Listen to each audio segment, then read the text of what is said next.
Paz do Senhor Jesus, povo de Deus, aleluia, estamos de volta mais uma vez para mais um vídeo dentro do assunto batalha espiritual. Deixa eu terminar aqui o meu cafezinho.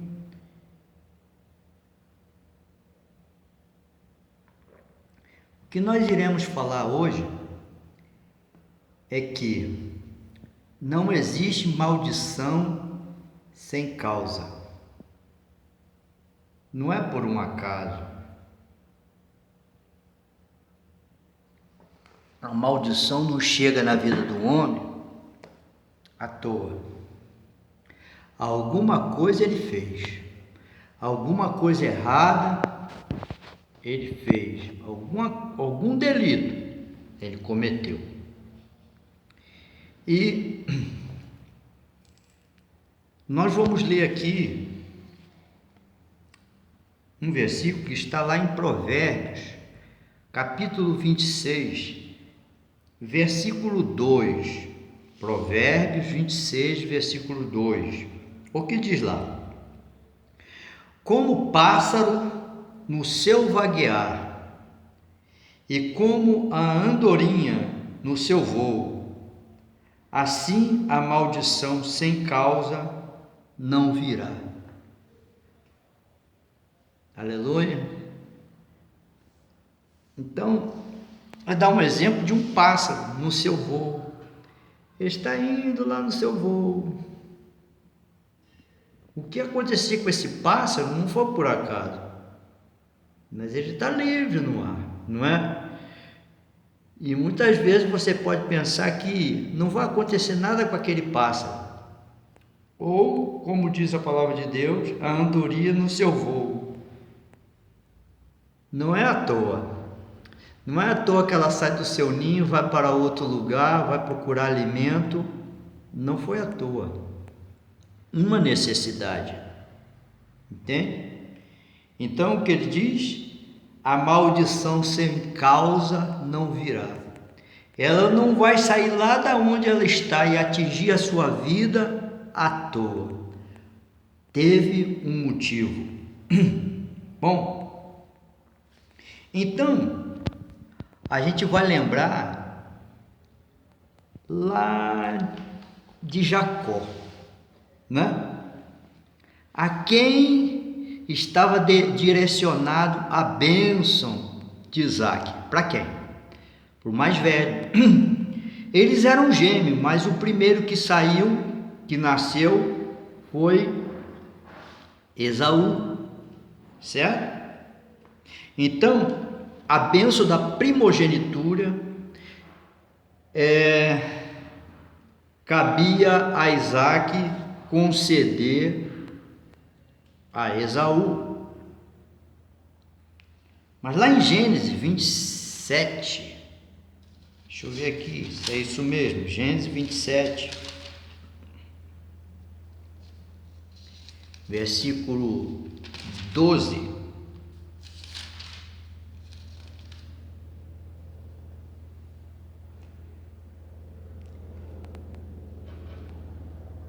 Olha o que aconteceu, olha qual foi o pensamento de Jacó.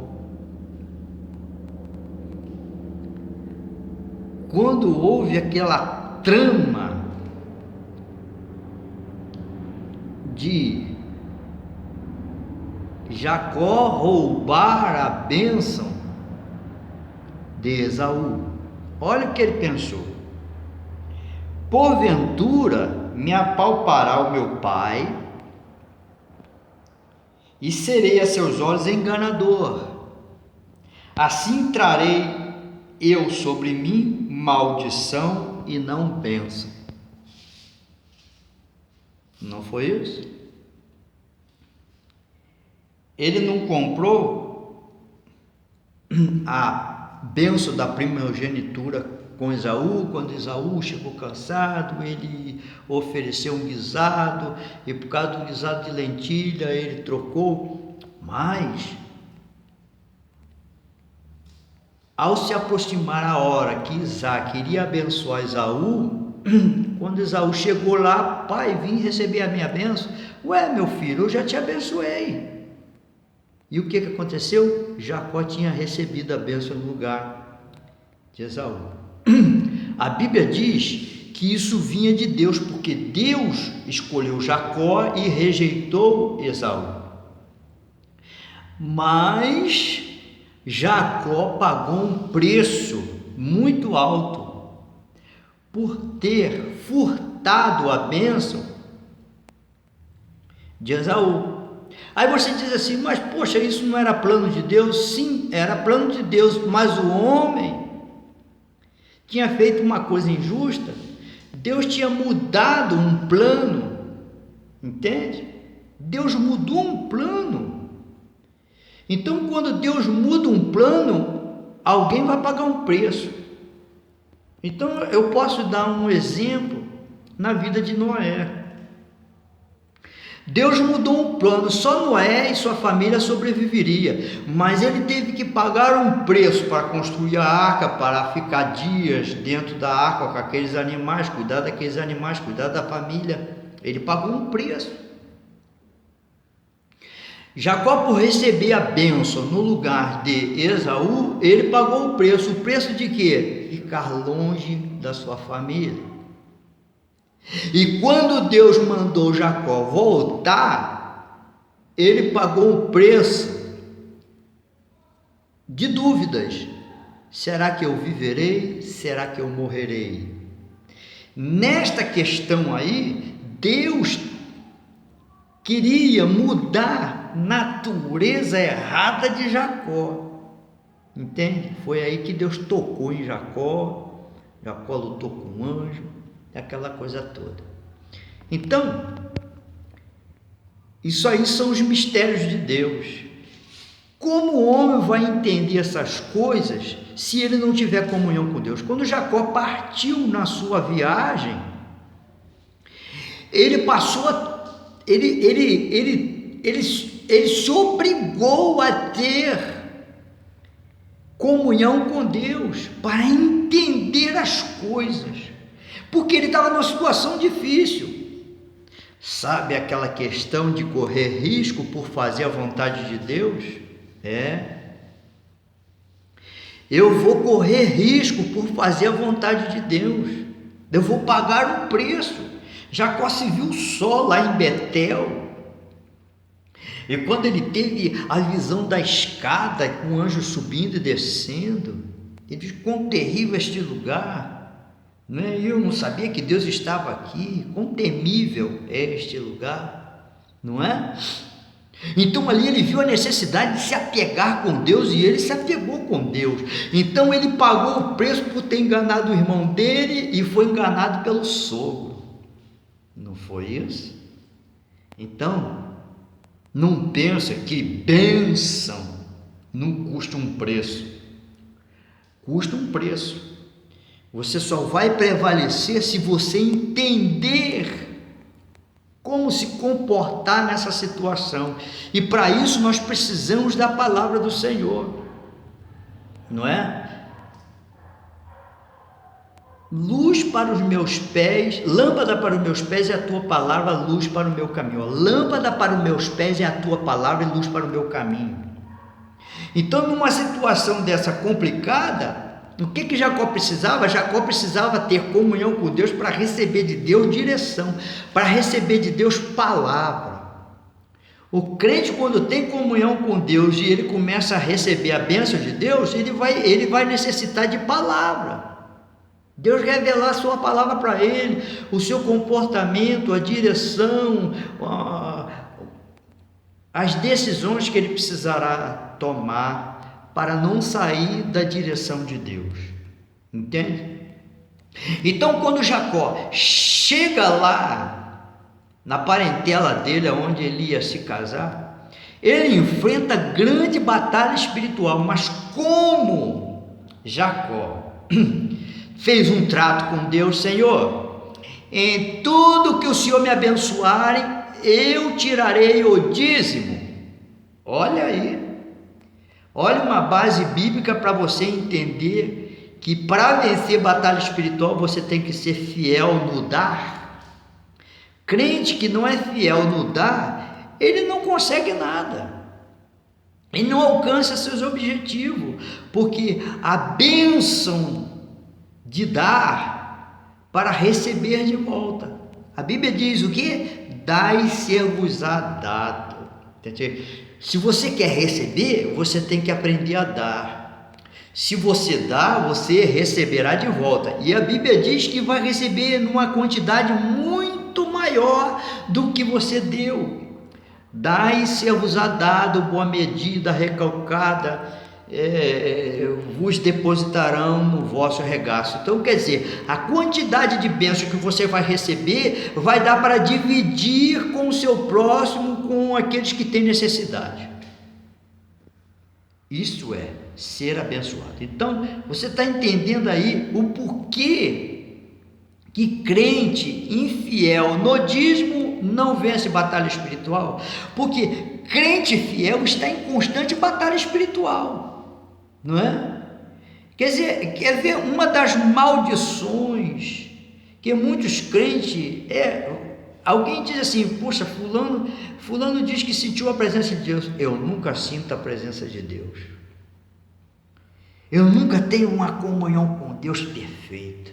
Tem alguma coisa errada, não é? Porque na comunhão com Deus, eu preciso sentir a presença dEle. Não que signifique que só quando eu sentir que Ele vai estar presente. Ele está presente por sua palavra. Onde tiver 2 ou 3 reunidos no meu nome, eu me farei presente no meio deles. Não é isso? Mas o sentir a presença de Deus é muito importante para a vida do crente. Sentir, ter experiências. Existem pessoas que se voltaram contra Deus, viraram as costas para Deus, quando não aceita determinadas coisas que Deus faz nós passarmos na nossa vida, não é? Nós temos que entender o plano de Deus. Todas as coisas contribuem para o bem. Olha, quando Jacó chega lá naquela casa, lá na parentela dele, o que aconteceu com Jacó lá foi para o bem de Jacó. Para quê? Para mudar a personalidade de Jacó. Deus não queria que Jacó continuasse com aquela natureza enganadora. Não é isso? Então vamos lá. Não foi por acaso que, como ele enganou, ele foi enganado. Ele não enganou Esaú? Quando chegou lá na casa dos parentes dele, o sogro dele enganou ele. Ao invés dele casar com aquela que ele queria, o sogro deu a outra, mais velha, dizendo assim: não, aqui a tradição é essa, na nova não casa na frente da mais velha. Apesar que Jacó casou com a outra também, mas o preço foi alto, hein? A que deu mais filho para Jacó foi a que ele não queria casar, e a outra não engravidava. Tá vendo? Ó, Cassé, olha como Deus provou Jacó, tá vendo? Então, às vezes nós pensamos que a bênção de Deus vai vir sem preço. Não, a bênção de Deus vem com preço, e só consegue pagar o preço da bênção de Deus quem tem um entendimento espiritual, quem tem conhecimento espiritual. Não, eu vou ficar aqui firme, Deus vai me abençoar, aleluia, entende? E às vezes o crente, por não entender uma bênção de Deus, que a bênção de Deus tem que pagar um preço, ele perde a bênção de Deus. Não, isso aí não é para mim não, essa bênção não é para mim não, por causa disso, por causa daquilo, eu vou ficar pagando preço. Isso não é bênção de Deus. Bênção de Deus paga-se preço. Qual foi o preço que José pagou para ser governador? Hein? Ele pagou o preço de escravo. Ele primeiro teve que ser escravo para depois se tornar governador. Se ele dissesse assim: não, eu nunca fui escravo, eu sempre fui um bom filho e meu pai cuidou muito bem de mim, eu não aceito ser escravo, e tentasse fugir, ele ia atrapalhar o plano de Deus. Tá vendo? Se você correr na Bíblia toda, a Bíblia vai falar muitos casos em que Pagou-se o preço pela bênção. Lembra de Jefté? Jefté fez um trato com Deus. Senhor, quando eu vier vitorioso da minha guerra, aquilo que sair ao meu encontro, quando eu chegar na minha porta, isso eu te oferecerei. Olha o preço que ele teve que pagar. A filha dele, não é? A filha dele não casou. Ele ofereceu a filha dele para o serviço do Senhor e ela ficou solteira o resto da vida. Bom, a Bíblia também fala de outro assunto muito importante. No caso de Balaque, lembra de Balaque? Então, rapidinho aqui, vamos lá em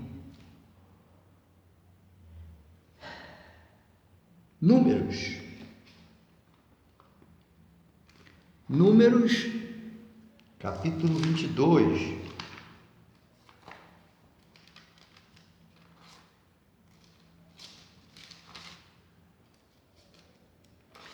Números 22, versículo 21.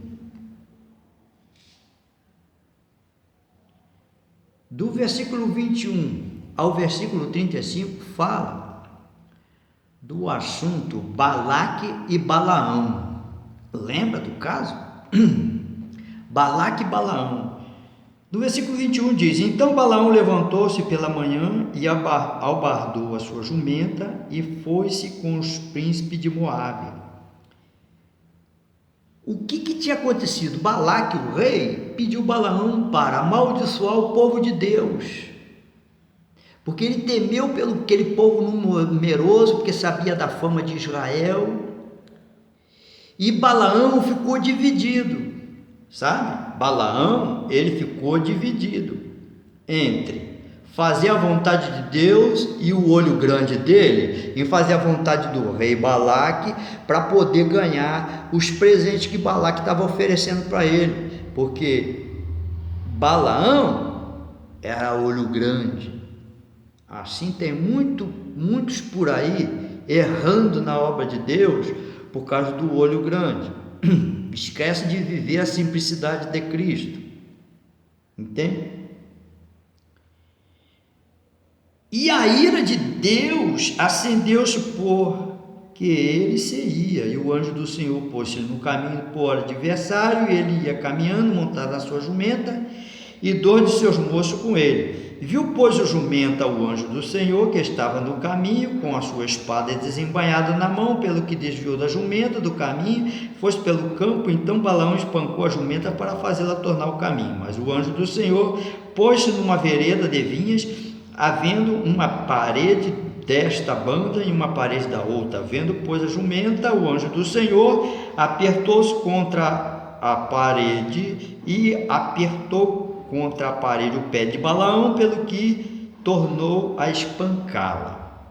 Então o anjo do Senhor passou mais adiante, pôs-se num lugar estreito, onde não havia caminho para se desviar nem para a direita nem para a esquerda. E vendo a jumenta, o anjo do Senhor deitou debaixo de Balaão, e a ira de Balaão acendeu-se e espancou a jumenta com bordão. Então o Senhor abriu a boca da jumenta, o qual disse a Balaão: Que te fiz eu, que me espanca estas 3 vezes? E Balaão disse à jumenta: Por que zombaste de mim? Tomara que tivera em uma espada na mão, porque agora te mataria. E a jumenta disse a Balaão: Porventura não sou a sua jumenta, em que cavalgaste desde o tempo que eu fui até hoje?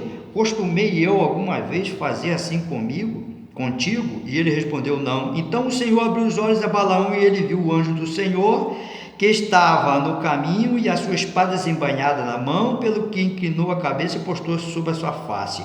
Então o anjo do Senhor lhe disse: Porque já 3 vezes espancaste a tua jumenta, eis que eu saí para ser teu adversário, porquanto o teu caminho é perverso diante de mim.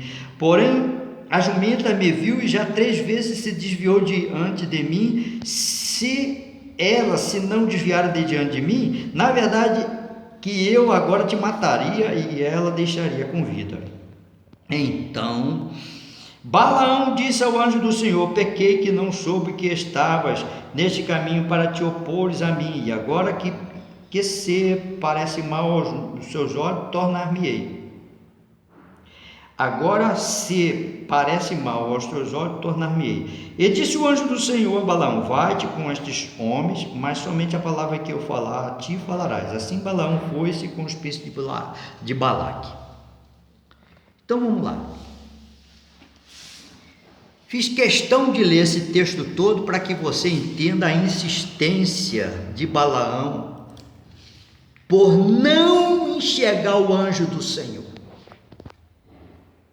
Ele não enxergou o anjo do Senhor, significa que ele continuou insistindo naquilo que Deus tinha falado para ele não fazer.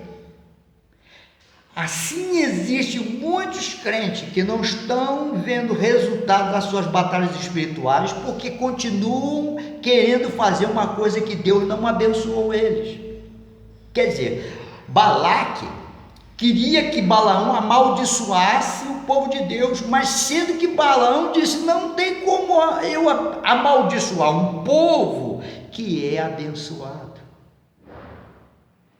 O anjo aparece para ele, depois que ele enxerga o anjo e o anjo fala com ele, o anjo diz para ele assim: vai com esses homens e só vai falar aquilo que eu colocar na tua boca para falar. Então assim ele obedeceu.